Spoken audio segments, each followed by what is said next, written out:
ओम विघ्नेश्वराय वरदाय सुरप्रियाय लंबोदराय सकलाय जगद्दिताय नागायनाय सुतयज्ञ विभूषिताय गौरीसुताय गणनाथ नमो नमस्ते।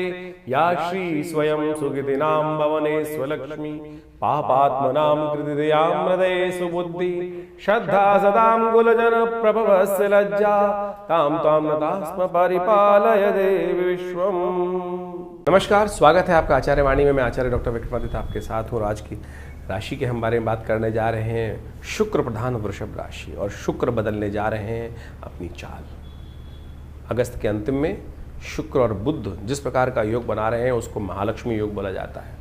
और आपकी राशि के दृष्टिकोण से यदि इन दिनों आपने उस दिव्य प्रयोग को कर लिया जो हम आज इस कार्यक्रम में वर्णित करने जाएंगे, तो समझ लीजिएगा महालक्ष्मी कृपा प्राप्त करने के योग आपके लिए बन सकते हैं।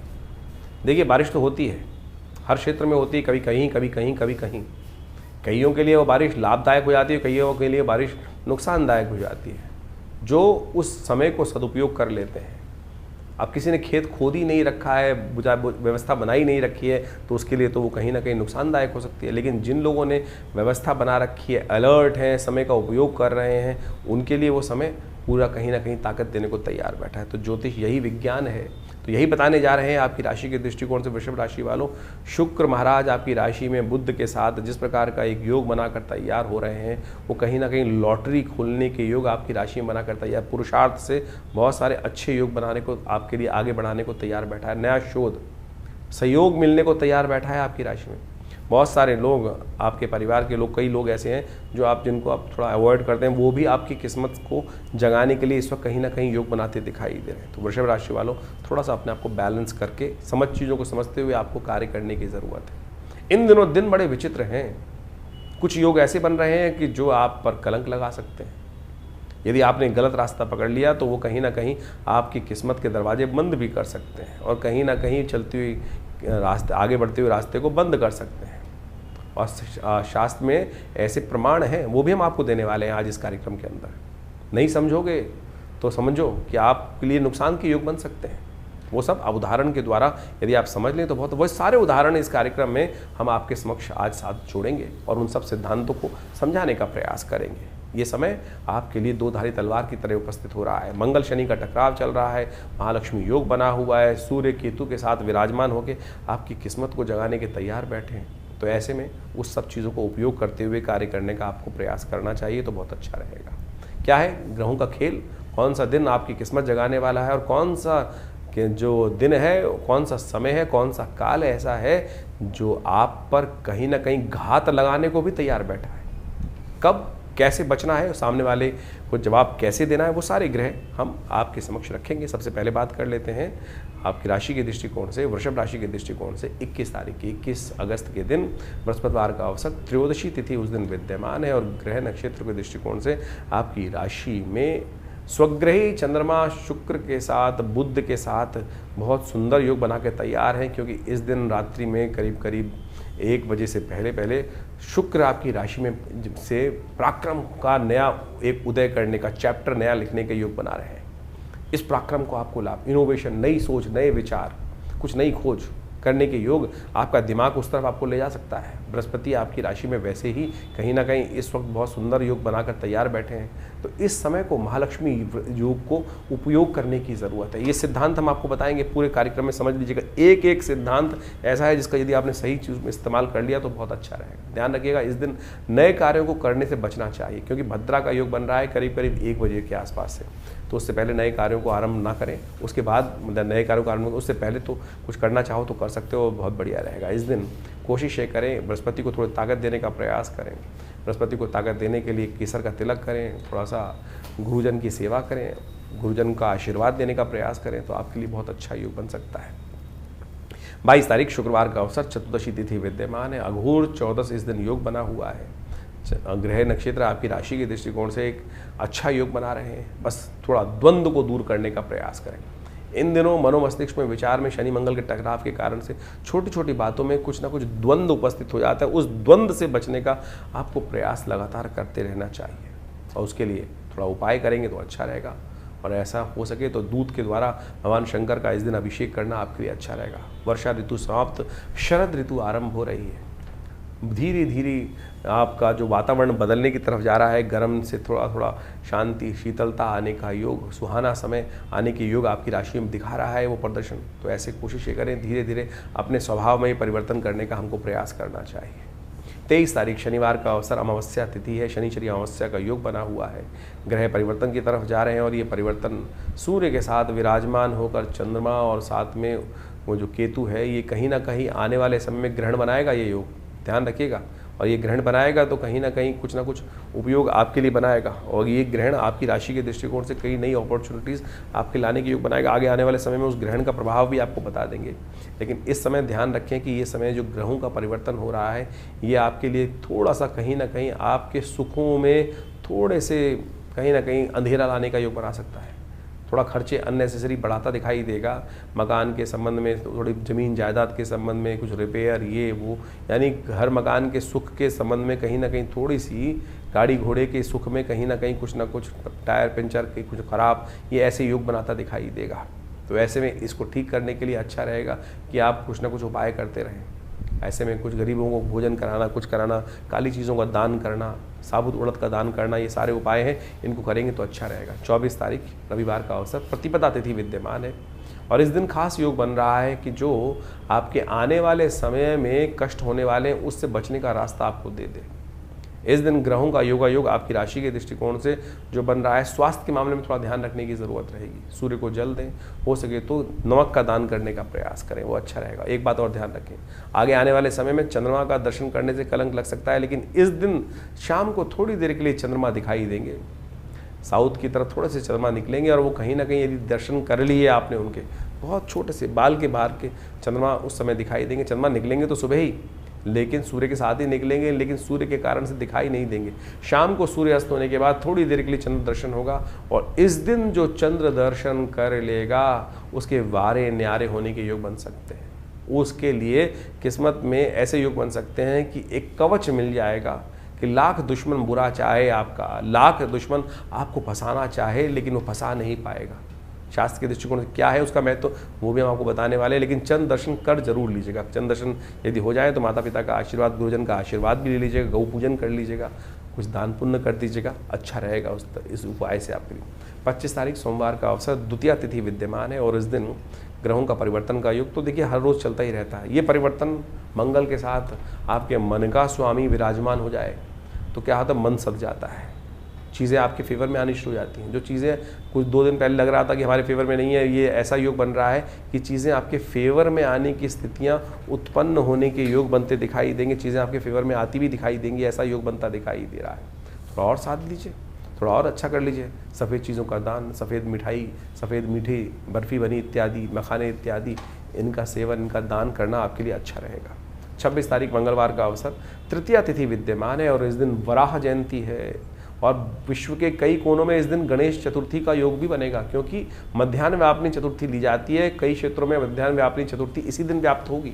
तो जिन जिन क्षेत्रों में मध्याह्न व्यापिनी चतुर्थी रहेगी उस दिन गणेश चतुर्थी वहाँ उसी दिन मनाई जाएगी। महाचतुर्थी हो जाएगी, महामंगली चतुर्थी हो जाएगी, क्योंकि इस दिन मंगलवार भी है, चतुर्थी का योग भी बन रहा है। मध्याह्न व्यापिनी भी जिन क्षेत्रों में बन जाएगी, विदेशों में तो यूरोप में और अमेरिका में तो उस दिन बनी जाएगी और खासतौर पर भारत के कुछ क्षेत्रों में बनेगी।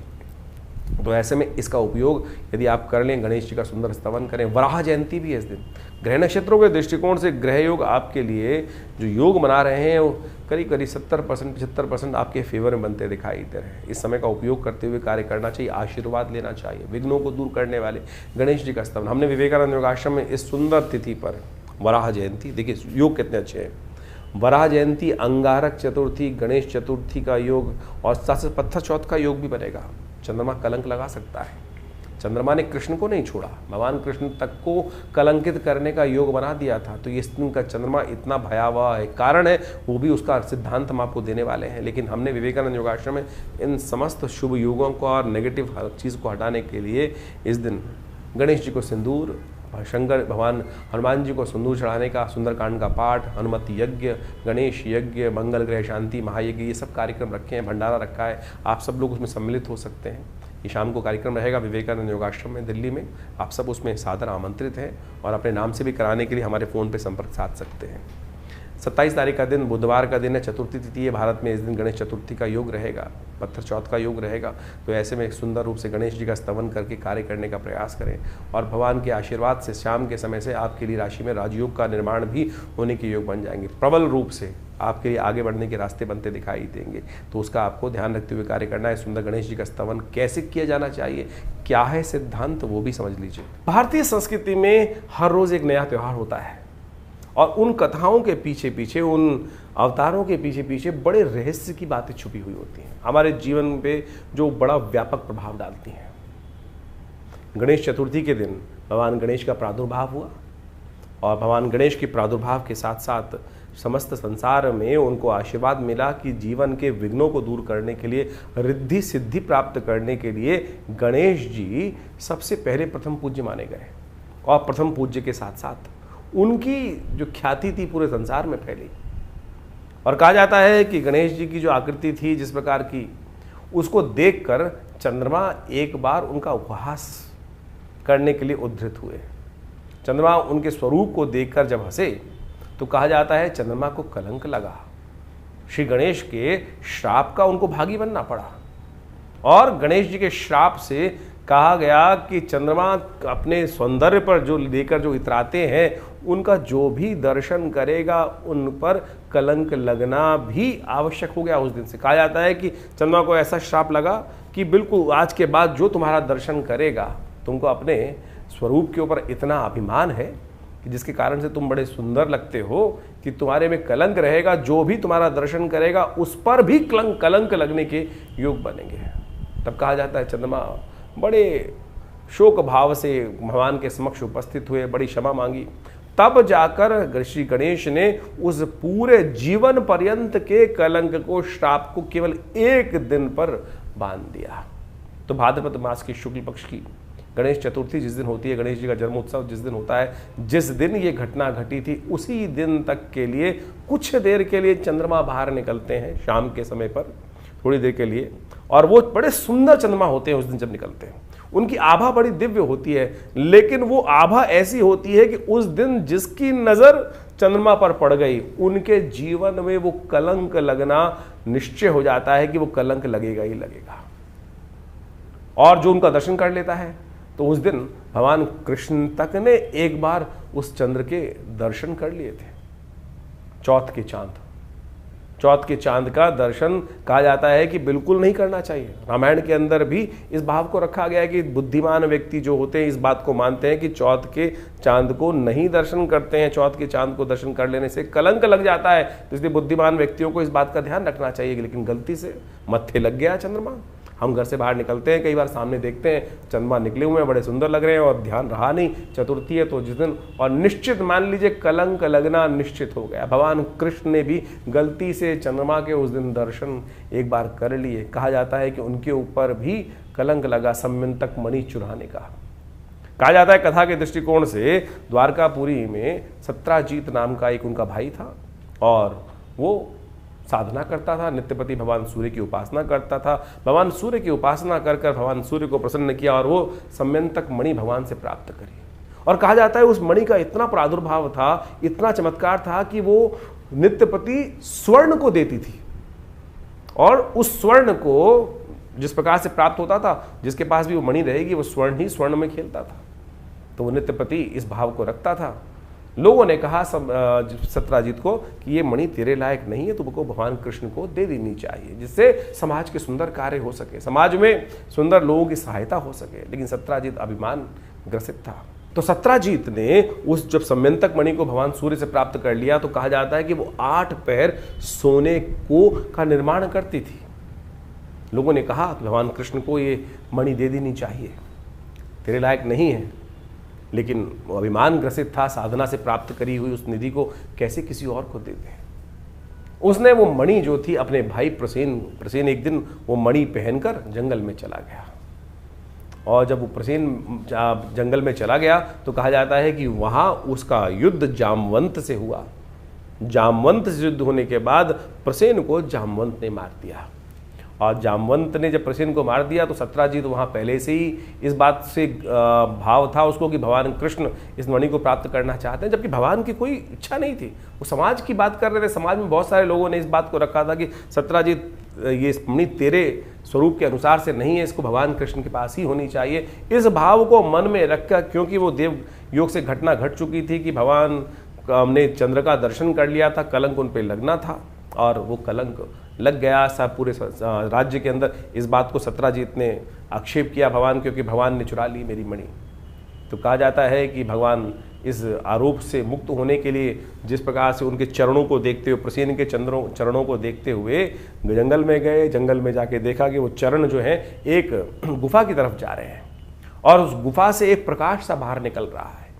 भगवान ने जाके देखा कि उस प्रकाश के मणि से भालू के रीछ के कुछ बच्चे खेल रहे हैं, और जब रीछ के बच्चे खेल रहे हैं तो भगवान ने उसको प्राप्त की। तो वहां जामवंत पीछे आए, और जामवंत जब आए तो भगवान के साथ उनका युद्ध हुआ।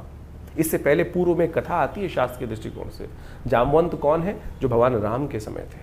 भगवान राम जब इस धरा से गए तो अपने साथ जितने भी अनुयायी थे, जितने भी उनके भक्त थे, सबको ले गए। जामवंत भी उनके एक भक्त थे, लेकिन वो भगवान के साथ नहीं गए। कहा जाता है इस संसार में कोई भी एक मनुष्य जब तक मन में रहे तब तक इसे निवृत्ति मोक्ष नहीं हो सकता। भगवान के साथ जाने का मतलब मोक्ष को प्राप्त करना था। जामवंत के मन में इच्छा थी कि कहीं ना कहीं भगवान के समक्ष रखी थी कि भगवान के साथ वो अपने शौर्य को प्रदर्शन करने के लिए युद्ध करना चाहते थे। तो भगवान ने कहा, एक तो जामवंत जी आप बहुत बूढ़े हैं, फिर आपने हमारी सहायता करी है, तो हम आपके साथ तो इस जन्म में तो युद्ध कर नहीं सकते।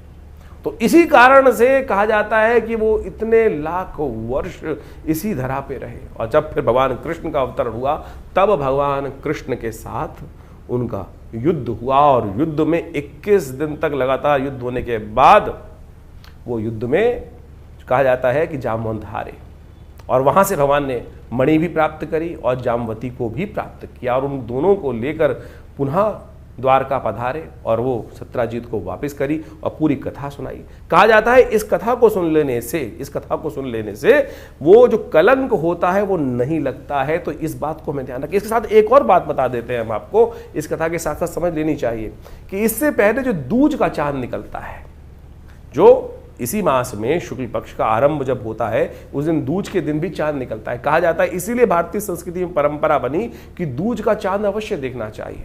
जो दूज का चांद को देखकर माता पिता गुरुजन का आशीर्वाद लेता है, गौ पूजन करता है, उसके जीवन में कभी कोई कलंक नहीं लगता। तो इससे पहले भाद्रपद मास में जो चांद दूज को दिखाई देगा, यदि उसका भी दर्शन शाम के समय कर लेंगे तो फिर गलती से यदि चंद्रमा चौथ का चांद आपके माथे लग भी गया तब भी उसका कलंक आपके मनोमस्तिष्क को परेशान नहीं करेगा। आपकी कीर्ति पर कलंकित नहीं करने का आरोप, जो कलंक करने का आरोप लगता है वो नहीं लगेगा। ये शास्त्र में अद्भुत चीज है। ये नहीं कि एक चीज का रास्ता नहीं है। तो आप समझे, इन वर्ण कथाओं के माध्यम से हमारे जीवन में जो घटनाएं घटती हैं उनको भी। अब इस बात को एक और समझें, ज्योतिष के दृष्टिकोण से कहाँ महत्वपूर्ण बात आती है कि ज्योतिष के दृष्टिकोण से अब ये तो कर्म के अनुसार से भाग्य बन गया ना। आपकी जन्मपत्री में तो कहीं नहीं लिखा था कि आप इस प्रकार का दर्शन कर लोगे फिर आपका कलंक लग जाएगा जीवन में।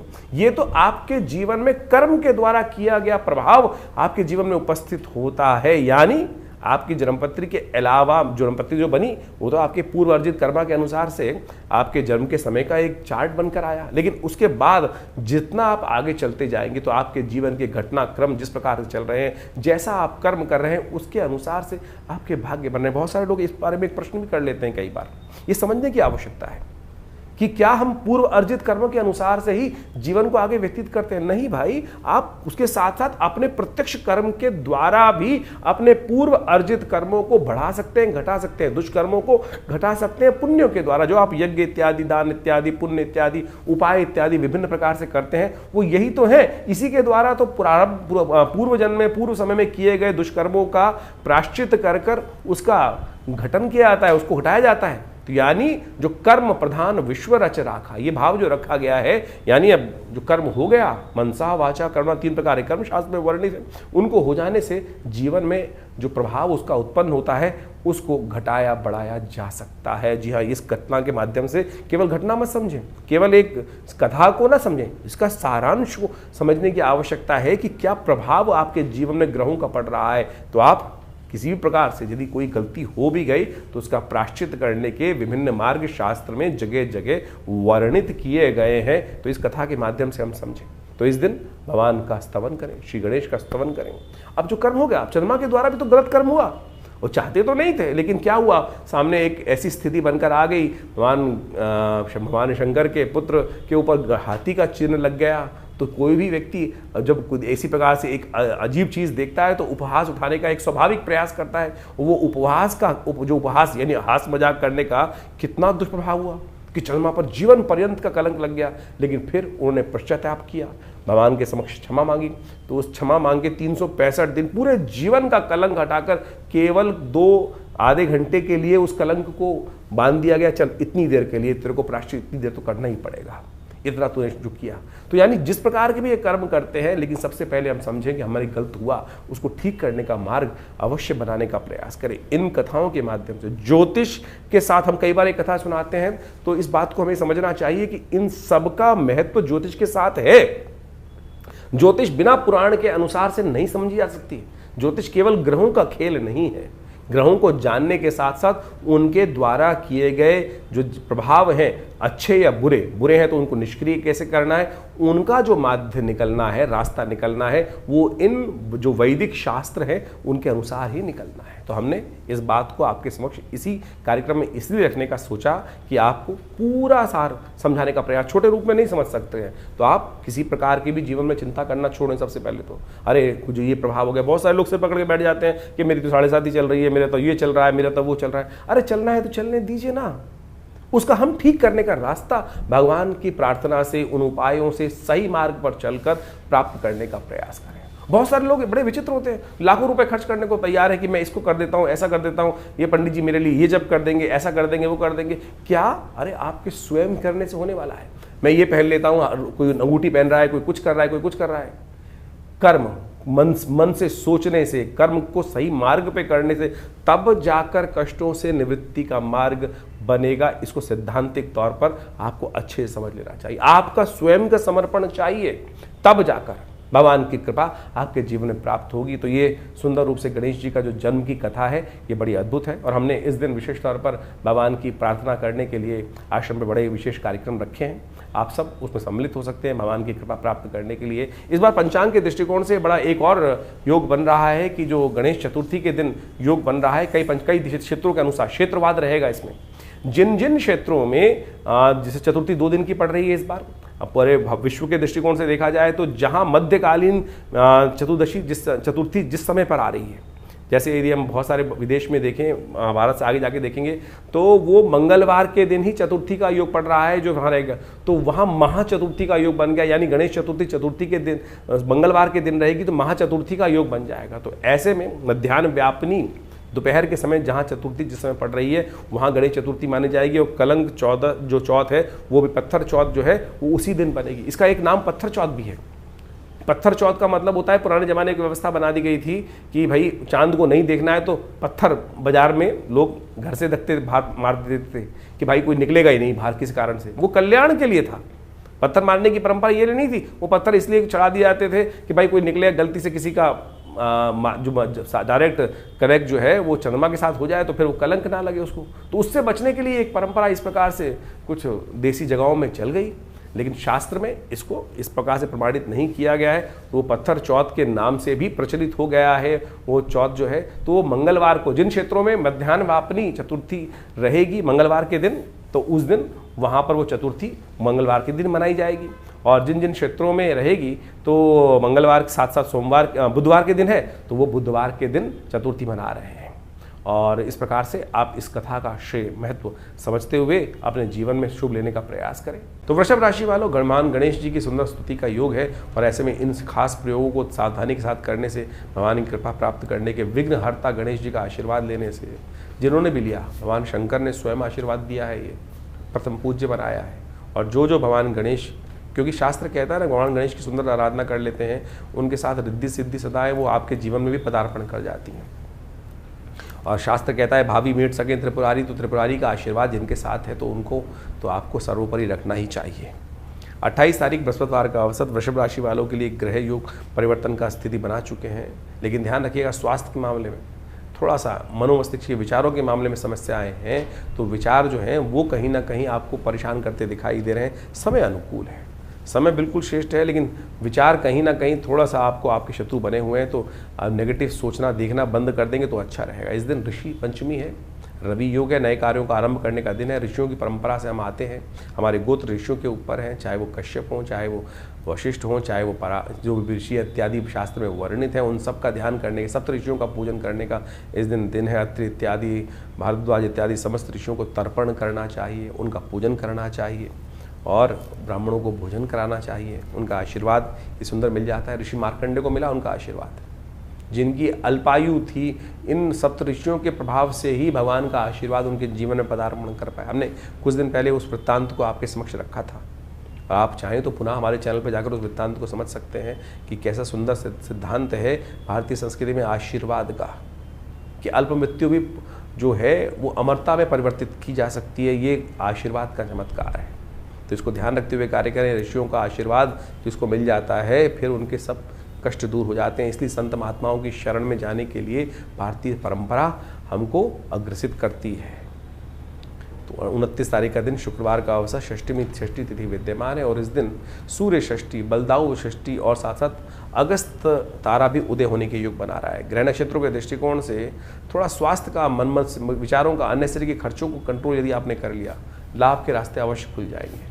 ऐसे योग बन रहे हैं। छोटी छोटी बातों में कहीं ना कहीं थोड़ा ध्यान रखने की आवश्यकता ज़्यादा रहती है, तो ध्यान रखते हुए कार्य करना आपके लिए बहुत ज़रूरी है। राजयोग तो बन रहा है आपकी राशि में, लेकिन साथ साथ थोड़ा खर्चे भी बढ़ते हुए दिखाई दे रहे हैं, तो इसलिए खान पान जो है वो थोड़ा स्कैन करके करने का प्रयास करें, वो अच्छा रहेगा। सूर्य को जल दें, सूर्य षष्ठी है इस दिन, गेहूँ इत्यादि का दान करना अच्छा रहेगा। इस दिन विशेष तौर पर स्वास्थ्य के मामले में एक दिव्य उपयोग करने का प्रयास करें। आपकी राशि के दृष्टिकोण से स्वास्थ्य के मामले में जैसा हमने कहा समय भारी चल रहा है। इस दिन बलदाऊ छठ है, भगवान कृष्ण का छठ का पूजन किया जाता है। इस दिन शास्त्र के दृष्टिकोण से कहा जाता है कि दही और हल्दी के द्वारा भगवान को स्नान कराया जाता है और उसी को आशीर्वाद स्वरूप अपने शरीर पर मर्दन किया जाता है। ये आपके लिए बहुत सुंदर उपाय है शास्त्र के दृष्टिकोण से, स्वास्थ्य देने के लिए, इम्यूनिटी को बूस्ट करने के लिए, आपकी बहुत सारी स्किनों की समस्याएं ठीक करने के लिए। मॉइस्चर बहुत ज़्यादा होता है इन दिनों, खासतौर ह्यूमिडिटी बहुत ज़्यादा होती है, स्किन की बहुत सारी बीमारियां हो जाती हैं, उनको ठीक करने के लिए ये बहुत सुंदर प्रयोग है। इसको करने का प्रयास करें। देखिए, आयुर्वेदिक नेचुरोपैथी दृष्टिकोण से हमने अपने हॉस्पिटल में इसको करके देखा। बहुत सारे स्किन डिसीज़ के पेशेंट आते हैं और हल्दी और विशेष तौर पर दही का उपयोग करते हुए जब हम उनको कल्प देते हैं तो बहुत बढ़िया तरीके से उनकी समस्याओं को ठीक करने का रास्ता बन जाता है।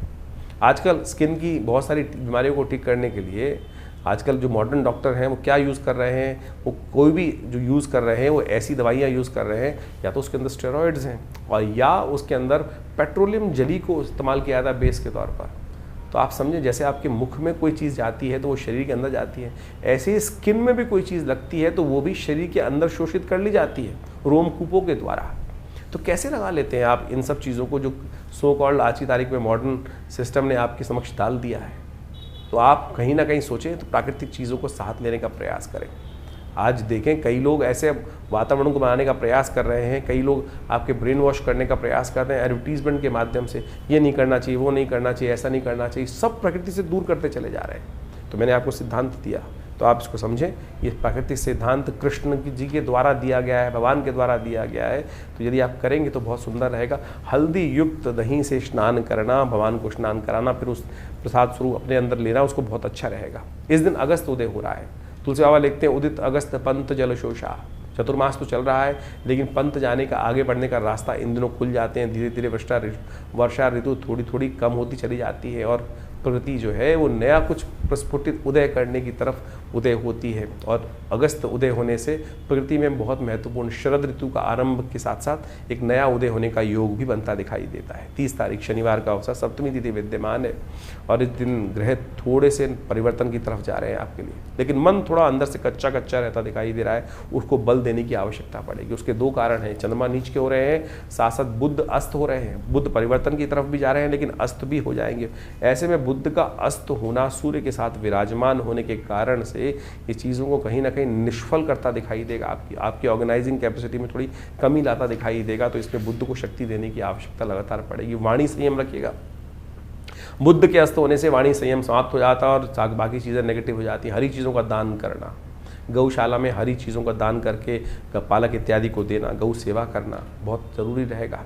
तो ऐसे में बुद्ध की शक्ति देने के लिए बुद्ध का मंत्र का जप भी आप कर सकते हैं, और ये सबसे श्रेष्ठ उपाय है। हमने विवेकानंद योगाश्रम की तरफ से जो ये हमारा चैनल है, इसमें हमने कुछ मंत्रों का एक ऑडियो लिंक डाल दिया है। उन मंत्रों का आप घर बैठे बैठे सुन भी सकते हैं। उन चांट्स को, उन वाइब्रेशन को सुनकर 108 बार यदि आप सुन लिया और खुद भी जब साथ में कर लिया, तो क्या होगा, उसका पॉजिटिव एम्बियंस जो है, एक वाइब्रेशन ओरा जो है आपके चारों तरफ व्याप्त हो जाएगा और आपके इन नेगेटिव ग्रहों के प्रभाव से आपको बचाने का रास्ता खोल देगा। 31 तारीख रविवार का अवसर, अष्टमी तिथि विद्यमान है, महालक्ष्मी व्रत के सुंदर योग आरंभ हो गए हैं।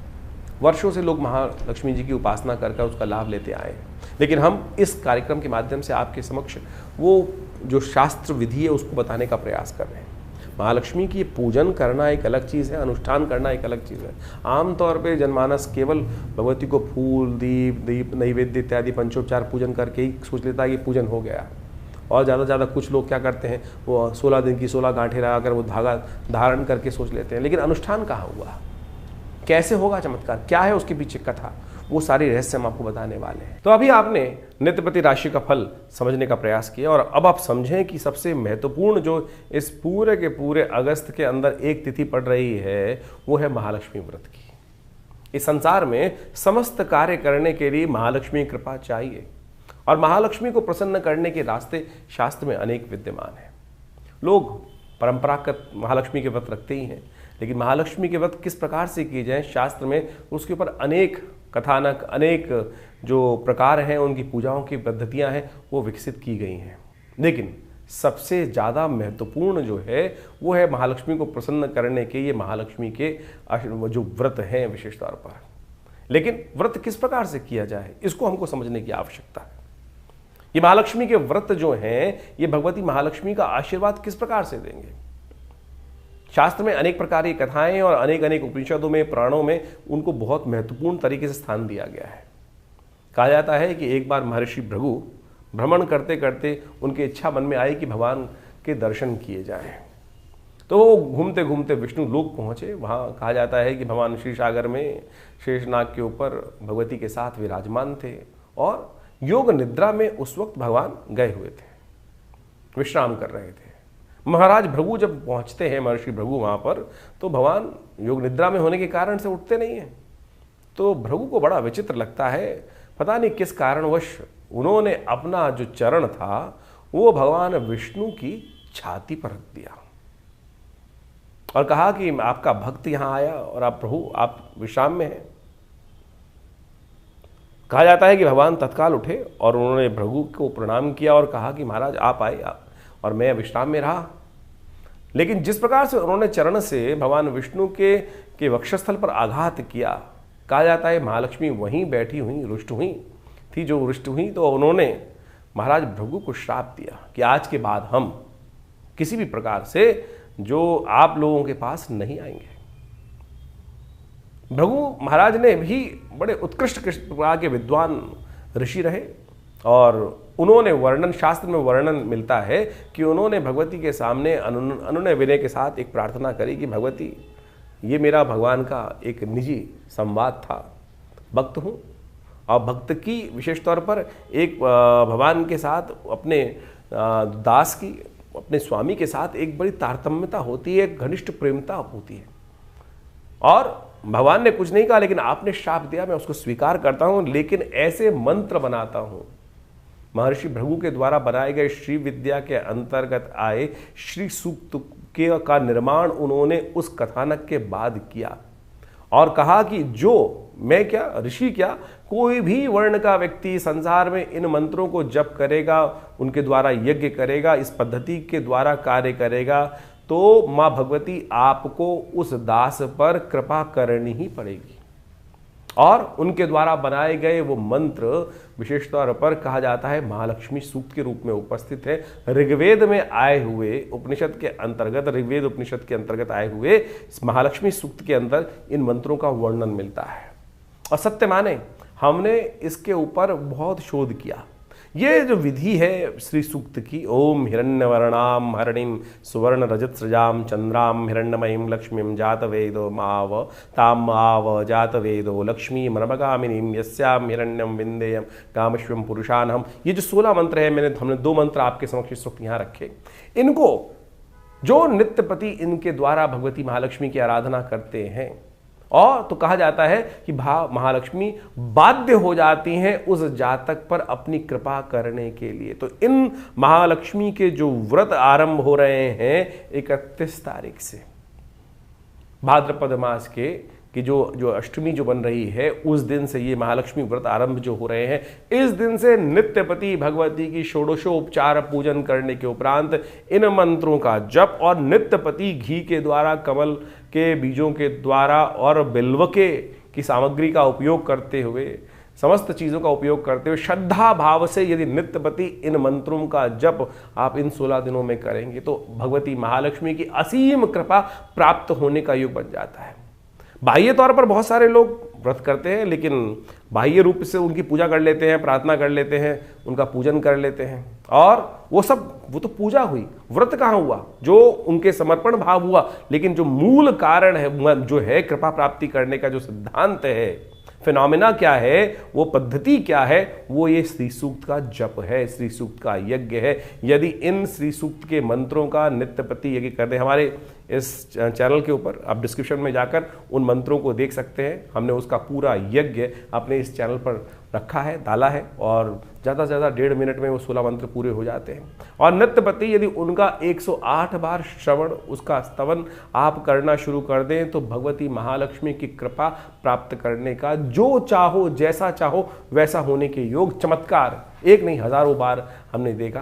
हम भी संसार में रहते हैं, और जो व्यवस्था अब चलती है भगवती कृपा से अद्भुत रूप से वो कृपा प्राप्ति के योग बन सकते हैं। तो आप कैसे भी जीवन में दुर्भाग्य के योग बने हुए हो और ग्रहों का अशुभ प्रभाव हो, वो मंत्र वो शक्ति है कि मंत्र जो है वो देवताओं को बाध्य कर देते हैं आप पर कृपा करने के लिए, ग्रहों के दुष्प्रभाव को एक तरफ कर देते हैं। यदि इन शास्त्रोक्त विधि के अनुसार से, हमारी भारतीय संस्कृति ऐसी चमत्कारिक संस्कृति है कि जो योग कहा साथ साथ क्या है कि जो बिल्कुल पद्धतिबद्ध युक्त है कि अगर आप पूर्ण इस श्रद्धा के अनुसार से, विश्वास के अनुसार से इस मार्ग पर चलोगे तो उस गंतव्य के निष्कर्ष पर, अंतिम लक्ष्य को प्राप्त करने का रास्ता बनेगा ही, उसमें कोई दो राय हो ही नहीं सकती हैं। तो ये मंत्र विज्ञान का चमत्कार है जो हमने आज इस कथा के माध्यम से आपके समक्ष रखा है। तो इस भाद्रपद मास के जो महालक्ष्मी के व्रत आरंभ हो रहे हैं, इसमें इन 16 दिनों में नित्यपति, हमने विवेकानंद योगाश्रम में इसके लिए पूरा नित्यपति यज्ञ रखा है और पूर्ण विधि के अनुसार से भगवती महालक्ष्मी के ये अनुष्ठान को किया जा रहा है। आप भी उसमें अपना भाग ले सकते हैं। पूरी व्यवस्था जानने के लिए हमारे जो आश्रम के नंबर्स हैं उन पर संपर्क साध सकते हैं।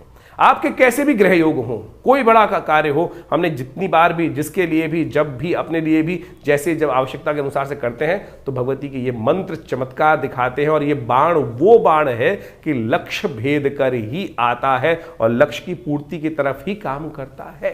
तो बड़ी श्रद्धा के साथ आप इन महालक्ष्मी व्रतों को करें, श्रद्धा के साथ इन तरफ चलें। हमारा विश्वास है कि भगवती कृपा से आपके अद्भुत मनोकामना सिद्धि के योग अवश्य बनेंगे। तो इस कार्यक्रम में हमने आपके समक्ष समस्त राशि का प्रभाव उपस्थित किया, तो आप इस पर चलकर, इन मंत्रों को जानकर, इस विधि को जानकर अपने जीवन में कल्याण का मार्ग प्रशस्त करें। धन्यवाद।